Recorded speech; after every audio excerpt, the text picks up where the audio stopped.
confirming you are in the breakout where we're going to be discussing the tech partner flywheel. So we're going to start with the panel with Christine from G2 and Katie Landaal from Zoominfo. And then we're going to roll into actually an announcement about our Crossbeam integration. I'm going to be the host. I'm Cody Sunkel. I'm the co-founder, and I focus on go-to-market at PartnerFleet. We're an app marketplace platform. We work with Katie and Christine at their companies, and I'm really excited to have them on board because they have deep expertise in the area.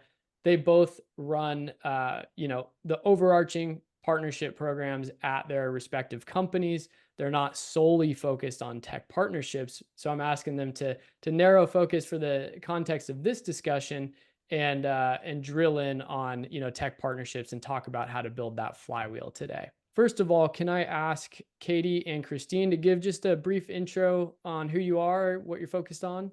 Sure, I'll go first. So I'm the SVP of Partner Ecosystem here at Zoominfo.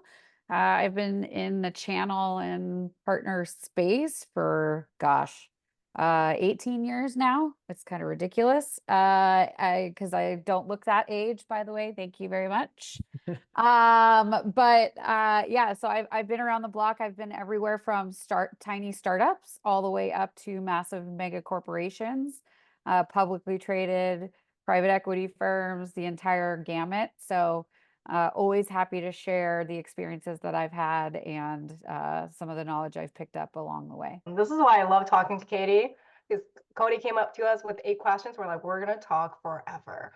Yeah, see that intro, right? We can do 3 questions. All right. Hey, everyone. I'm Christine Li. I'm the VP of Global Partnerships at G2. I've been at G2 for almost 2.5 years now. We cover everywhere from integration tech partnerships to channel partnerships, marketplaces. And right now, we're also dabbling in the professional service partnership space. So lots on the go. I have been in partnerships for as long as I've been at G2. So unlike Katie, I'm a newbie here. I've been in the go-to-market world for my entire career, so pretty much around 18 years as well.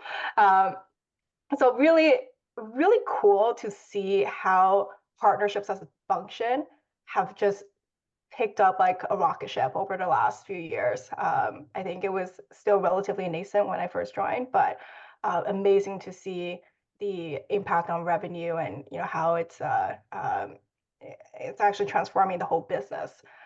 So excited to dig in deeper on this. Yeah, and one really cool thing is that not only are Christine and Katie well versed in partnerships individually, but they're also partners of each other's, right? So G2 and Zoominfo work really closely together. So we're hoping to extract some of that, very kind of more personal detail about a specific case study of a partnership, if you will. Where we wanted to start was setting the stage with overall kind of macro trends, what we're seeing with integrations and with tech partnerships. We've seen some really cool information and data come out recently that I would love to maybe kick it over to Christine to talk about the importance of integrations and some of the data that's come out recently.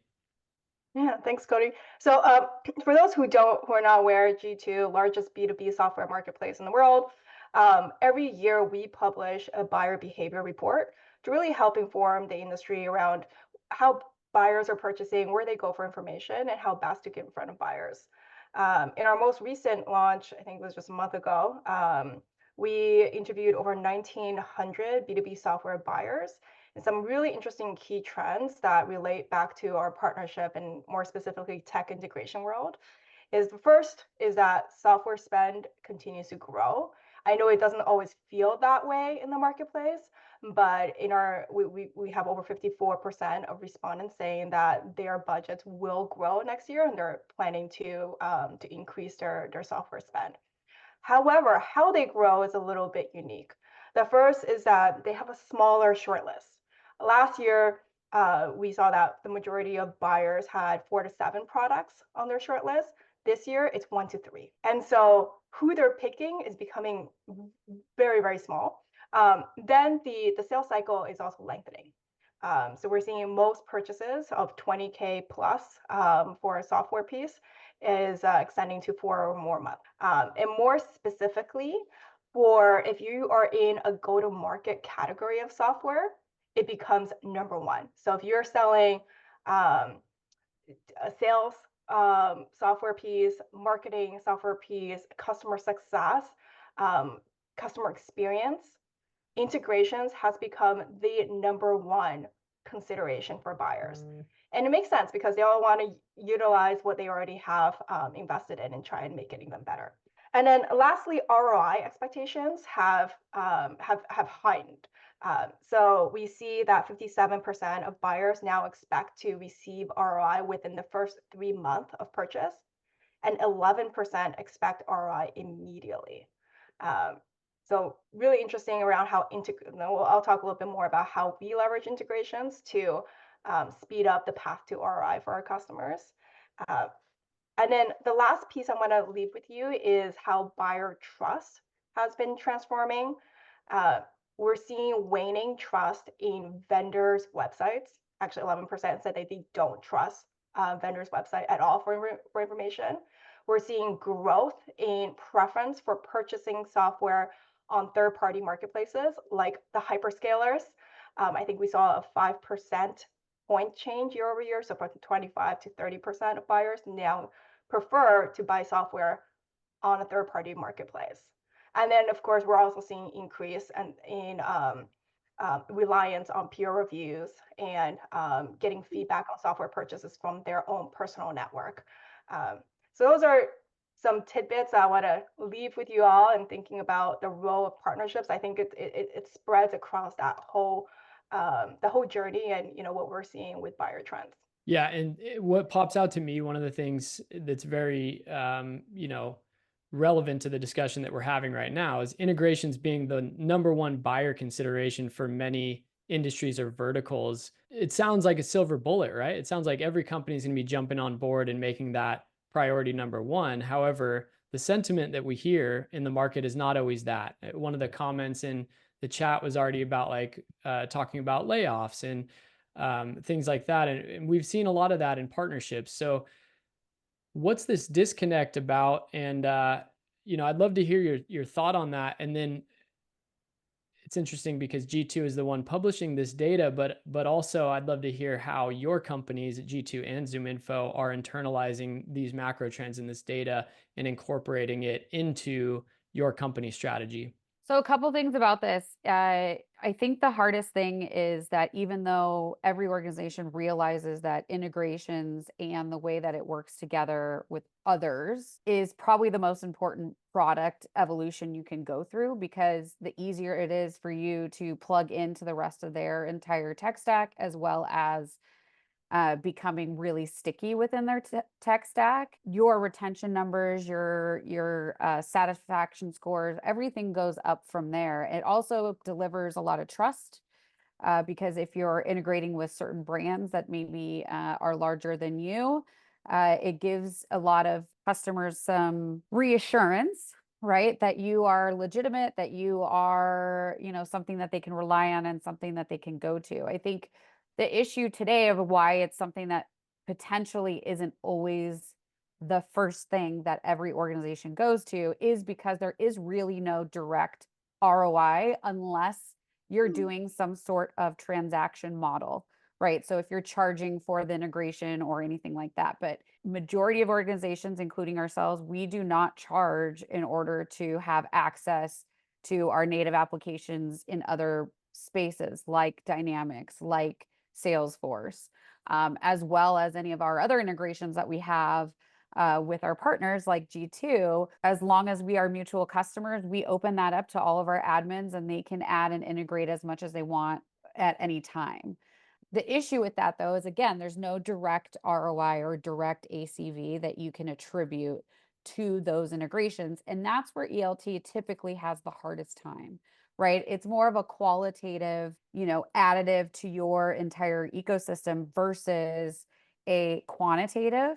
And as leaders or as folks that are focused in this area in partnerships, it's our job to essentially translate that to them. What does this mean? How is this important to us? Why is it important to us? What type of effect are these integrations having on our customers? What type of feedback are we getting? Are we getting asked by our customers for these integrations? And so for that, it is really, really important that you know how to translate that, especially within the tech integrations themselves. Our partnership with G2 specifically came about mainly not only because we just have a good fit anyways, it's a very natural kind of fit together, but we also had a lot of our customers and joint customers asking for us to somehow marry both of our platforms together so that they can kind of take the best of both worlds and put them together into one, solidified workflow and sales workflow and scalable in a scalable way. And so listening to customers obviously makes them very happy, makes them great. And we love hearing and seeing that as much as possible. Besides just a simple integration with each other, we also expanded our partnership on a deeper product level as well. So there's a lot of product integrations that we're doing together that's not just front facing to customers, but also behind the scenes to not only make us better as a platform to our customers, but also to make G2's platform better to their customers. And so that's where it's like it comes back again, all about qualitative and really feeding what it is that the customer wants and needs at the end of the day. And we as leaders to translate that back. Plus one to everything that Katie just said. I think in addition to the product level and innovation that we are creating by partnering with each other, there's also a whole, expanding our total addressable market that is happening. So I think in the early days of G2, we've always been very strong in in the use case for marketers. It wasn't until we start partnering with Zoominfo that we actually expanded our use case into sales users. We wouldn't have been able to achieve that without the core functionality that Zoominfo provides through our integration. And likewise, I think we were also able to help Zoominfo accelerate into the marketing use case. So having both partners aligned to that, we actually, you've got sales and marketing who will meet your numbers, but partnership can drastically change that trajectory for your business and the market that you go after. And we're seeing really great success, going into that sales market, especially as we saw the downward effect of the economy and the impact on marketing dollars. One thing that stands out to me is that like the influence of integrations isn't necessarily strong enough maybe to get that C-level buy-in. I mean, if you have C-suite members who are already bought into this, like I know at G2, your CEO is, because he commented on my LinkedIn post yesterday and said he's all about partner influence, which is phenomenal, right? Like we all wish that we had a CEO like that. However, in the event that you need to kind of create that story, you might need to get closer to that partner sourced revenue, attribution model. And so when we were prepping for this session, we did uncover a few ways that you all are going about driving some partner source revenue that are much more tactical, and we want to get tactical on this session. So would you mind talking about a few of those tactical practices? So a couple ways that we do that from a technology space, there's different levels and wide ranges of strategies within there in order to, really get that source revenue out of those partnerships. One direct way, which is something G2 and I, or us do, is that we do a co-sell motion together. So our AMs and AEs are talking on a daily basis about joint customers and or prospects. We've had quite a few successes together with joint prospects, which is why, again, the crossbeam and reveal is so incredibly valuable, because it just already alerts those AMs and AEs to talk to each other to say, hey, you guys have overlaps. This is a great way for you both to talk to this customer and sell the integration that we have together in order to really hook in that customer and show them the value of both platforms. On a more sophisticated level, if you're partnering with somebody who has a really deep product integration, we also do that as well here at Zoominfo, where we've actually created bundled products together. And all of that is considered and attributable to sourced partner revenue. Now, not every organization from the financial perspective will see it the same way. However, for us, because we charge for that bundle in joint effort with that partner, we see that as sourced revenue because it is revenue that we would have never gained unless we had that bundling together, or that product that we've built together. So there's a lot of different creative ways that you can do that depending on, again, the scale and size and evolution of your organization. It can be as little as you guys are referring back and forth to each other because you integrate with each other, all the way up into we have a very sophisticated bundle and packaging. We've got, all of these capabilities that come along with it. It's either can be an upgrade from your baseline packaging, or it could be a standalone product on its own. I've had other organizations myself that I've been at where we've done actual standalone products that is only sold in that way with that partner, with that integration. And that was just a clear revenue stream coming into us, especially for those that are doing a lot of PLG motion and so forth. So just some things to think about on kind of the different ways that you can get that source revenue. I think Katie hit the nail on the head, especially the piece around if you have the resources to create that PLG motion through your tech.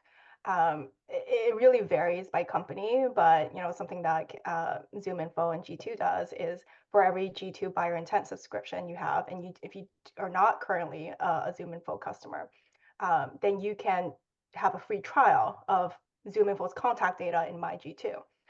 That creates a pipeline for future Zoominfo sales. We share all those account data with Katie and her team, and that's a no touch, light touch, tech driven type of source opportunities. But I also want to hit on, Cody, I know that the name of the summit is Partner Source Summit. I do want to make sure that we're not undermining the value of partner influence, and especially in the tech partnership ecosystem. Like, I think if you're a services partner, then I've heard great service partners in where 100% of their leads are sourced from partners. Revenue Funnel IO is like one of them. Like they get all their leads from tech partners, and that's awesome. Like that's the way it should be for service partners. Tech partners is not necessarily the same way, and I would say when we look at our source and influence revenue from partners, we see almost the same win rate, and it is 2 to 3x higher than the average win rate across the sales org. We see higher ARR on those deals, about 58% higher than the average, and we see a shorter sales cycle. The difference between source and influence is marginal. So I think depending on your business, you may see some variance in that, but I would definitely not, don't discount influence. Yes, you totally hit it. Influence is just as important. One thing I wanted to add on our side, so all of our influence revenue that comes in through our tech partnerships, whether it's from a top of funnel motion, middle of the funnel motion, or bottom, they all are about 80% of them are all up market. So I find that really interesting that when you start to look at those types of relationships and those types of partnerships, that's where you start to see a lot more sophisticated folks coming in and actually looking at integrations because they are up market. They have the bigger tech stack. They need more things. And I think it's just really, really interesting that a lot of that comes in, especially for our pipeline. So for our organization, we cover about 30% of the pipeline that comes into our organization. So if you can imagine that 30% and then 80 of that is up market, we have a pretty big impact on our organization as a whole, which is why it's so important that you do consider both influenced and sourced, especially when it comes to tech partnerships. So the effort may be then around making sure you have a widespread understanding and agreement cross-functionally on how you tag influence, and then the rigor to get the metrics that you need to illustrate the importance of influence, the cohort that is influenced by partners versus the cohort that is not. And that's how you get to that, hey, these are coming in at 2 to 3x ACV, like, faster sales cycles, et cetera. So that is probably time well spent making sure you have that model in place. Correct. Yep. Awesome. I did want to ask one last question here, which is, when we think about tech partner programs, a lot of times people's minds are going to go to the major platform ecosystems like, you know, HubSpot, Salesforce. There's a lot of them that come to mind. A lot of the biggest SaaS companies out there, they have thousands of apps and partners, and they have a big marketplace and everything. But a lot of people are just trying to make sure that they have 20 tech partners or less that are performant. I think G2 and Zoominfo sit somewhere in the middle there. So I'm really curious, what are some indicators that might tell you, hey, let's open up our platform, let's enable third parties to build, and let's really scale our ecosystem out further? So I'll go first super quickly. It's funny that you guys asked that question because that's really a big part of where we're at in our evolution at Zoominfo. So originally we've been very much over with quality over quantity of our integration and technology partnerships. So we were really highly selective. It had to do with either customer demand, product fit, some sort of feature or expansion that we really wanted to focus on because it was, either making our product better or making it better for our customers, whatever that could look like. And so our tech program and partnerships has been ran like a machine. It's been great. It has got us through all the way to this point, but now we're at a size and an evolution in our organization where we now are kind of that quote unquote bigger size that these other smaller organizations want to be like, hey, I want to build on top of your ecosystem, on your platform, on your APIs, because I'm building this one thing, or I want to integrate it in a certain way, or whatever the case may be. And so we're actually going through that evolution as I speak, about really opening that up and making it easily accessible to other developers and so forth. We see it as incredibly important, not only to, evolve our product and make our customers even more happy than they are today, but the biggest thing there is we see such value in the fact that the more of those folks that we have coming in and really integrating and building on top of our open API systems and these open ecosystems, we then are also opening up our customer base. So even though we have quite a large customer base, a little over 40,000 at this point, we still see there's a long runway to go. And in order to get through there and to really start to expand in those areas, you want to start considering other ways of doing so besides just a typical go-to-market motion, right? Through your marketing and sales teams. Now you're having to really rely on your products, your integrations, the folks that you work with, the partners that are coming into your ecosystem. It's part of the reason why those like the HubSpots and the Salesforces of the world have become so ginormous and so sticky to customers, is because there is so much that you can integrate. There is so much that you can use. They've kind of become more of that centralized place versus them trying to, selectively choose where they go and where they are. And so again, that brings massive value to the organization because you're becoming stickier and you're gaining more customers and so forth. So definitely something to think about as you grow and kind of the need that your customers are asking from a day-to-day aspect. Just adding on here, like really being clear around where your focus and purpose for partnerships exist as you grow. Like I think that when you're small, it's almost survival mode. Like you're just trying to make your product work the best that it could, and that's okay. Then the next stage, you start thinking about expansion and where what partners have the largest overlaps that you can expand into, and then eventually you're going to get into a stage, and I think that this is where we are, is thinking more strategically around where we want to place our big bets. So I'll give you an example. We do have everybody can access our API documentation.